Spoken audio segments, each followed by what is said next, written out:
करने का काम शुरू कर दिया, क्योंकि इन लोगों ने कहा कि हमको हमला करके कोई गया है।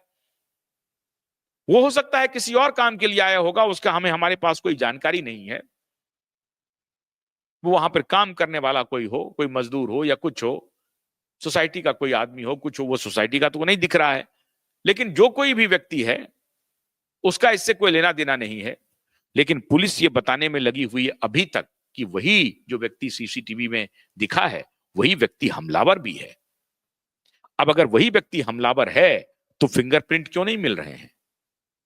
बाकी और फैक्ट्स भी आपको देने पड़ेंगे। 4:11, 2:43, 2:33, इन सारे बहुत सारे सबूत ऐसे हैं जिसको पुलिस साबित नहीं कर पाएगी अदालत में, और खासतौर से शिनाख्त परेड में तो पता नहीं क्या होगा।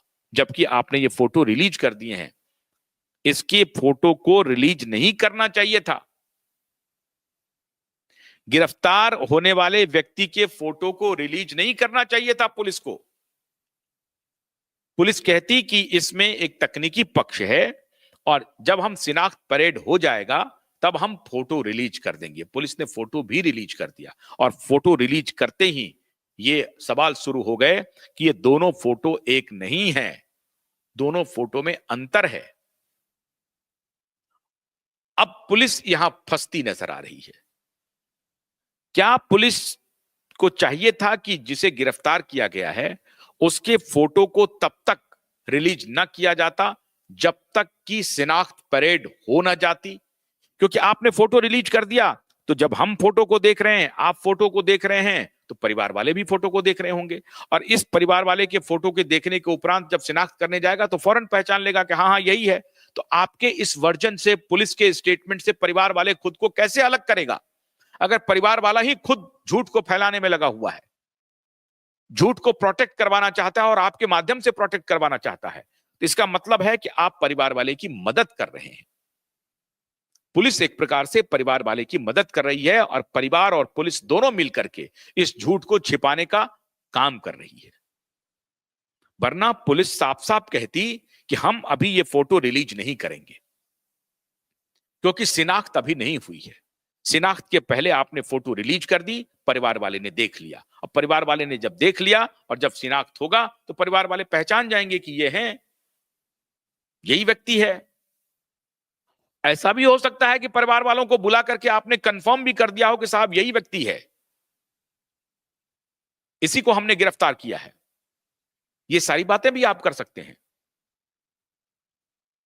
पुलिस की भूमिका पूरी तरह से संदेहास्पद है, और इसमें परिवार वाले और पुलिस के कुछ आला अधिकारी पूरी तरह से संलिप्त हैं। और न सिर्फ पुलिस के आला अधिकारी संलिप्त हैं, मुझे तो लग रहा है कि एक पॉलिटिकल बिरादरी भी सैफ अली खान को बचाने का काम कर रही है और बचाना चाहती है। और वो पॉलिटिकल बिरादरी, ये मत समझिए आप कि सत्ता पक्ष के लोग ही होंगे। मुंबई बड़ा अद्भुत है, वहां रिश्ते निभाए जाते हैं। वहां अपोजिशन के भी कुछ नेता हो सकते हैं जो शायद पुलिस पर दबाव बना सकते हैं। और आपको मालूम है, ये जो एनसीपी शरद पवार है और एनसीपी अजित पवार है, इन दोनों का बॉलीवुड के लोगों पर बहुत प्रभाव है।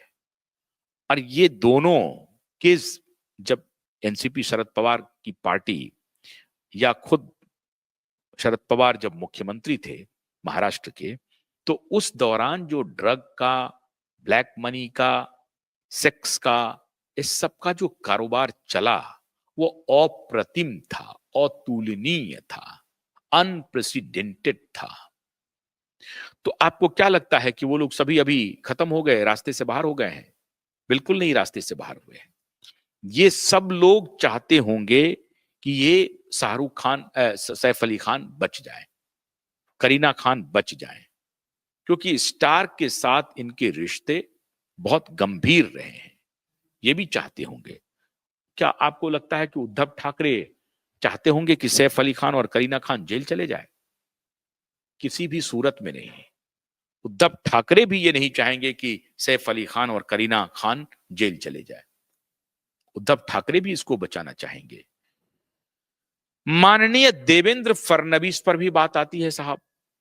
देवेंद्र जी के भी बड़े अच्छे रिश्ते हैं। कुछ दिन पहले ही माननीय प्रधानमंत्री से मुलाकात करके गए थे, तो पहुंच तो इनकी प्रधानमंत्री तक है, लेकिन प्रधानमंत्री इनको बचाएंगे कि नहीं बचाएंगे ये कहना मुश्किल है। मुश्किल है। अमित शाह जी इनको बचाएंगे कि नहीं बचाएंगे ये कहना मुश्किल है।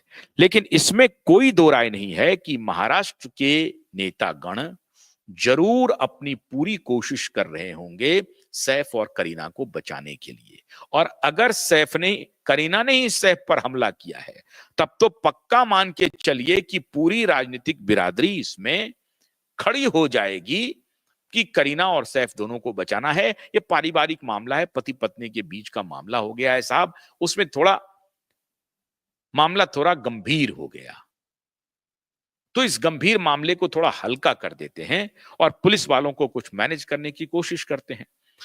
ये सभी वहां पर पैसे के वारे न्यारे करते हैं।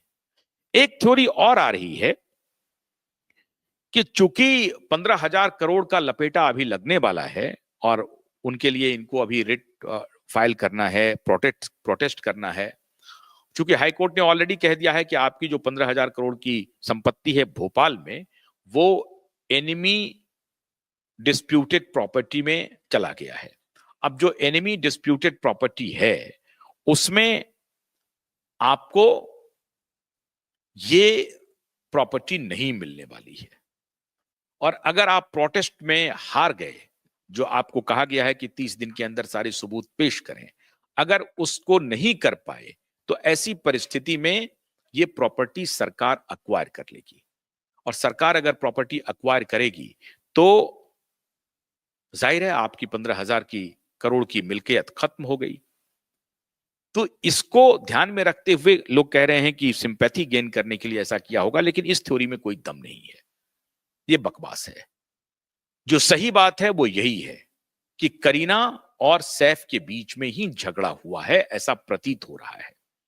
सच्चाई तो तब सामने आएगी जब मुंबई पुलिस इसको कंफर्म करेगी।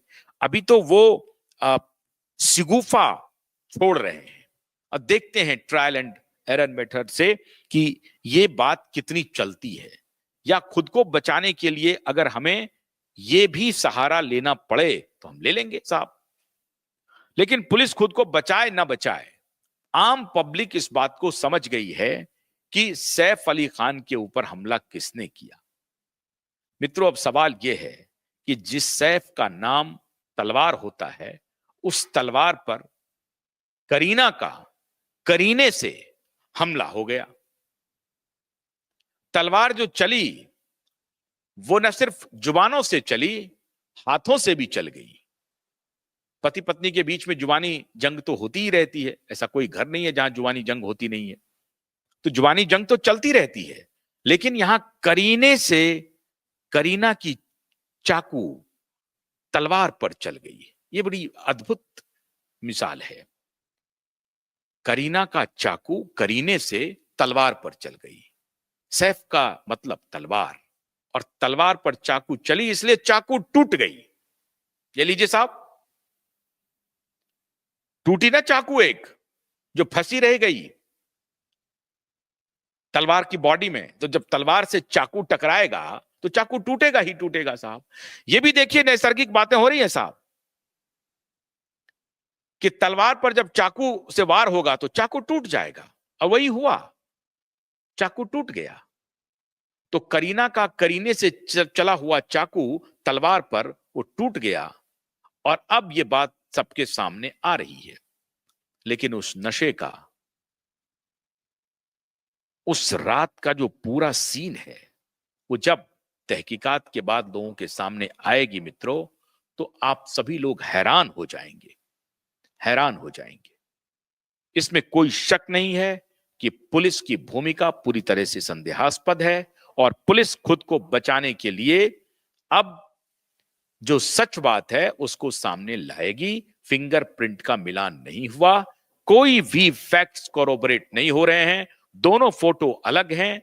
जो फोटो उसमें दिखाई पड़ रहा है पहले सीसीटीवी में जिसे गिरफ्तार किया है, इस पर तो पहले से ही बातें हो रही हैं, दोनों फोटो अलग हैं, लेकिन अब फिंगरप्रिंट भी मैच नहीं किया है।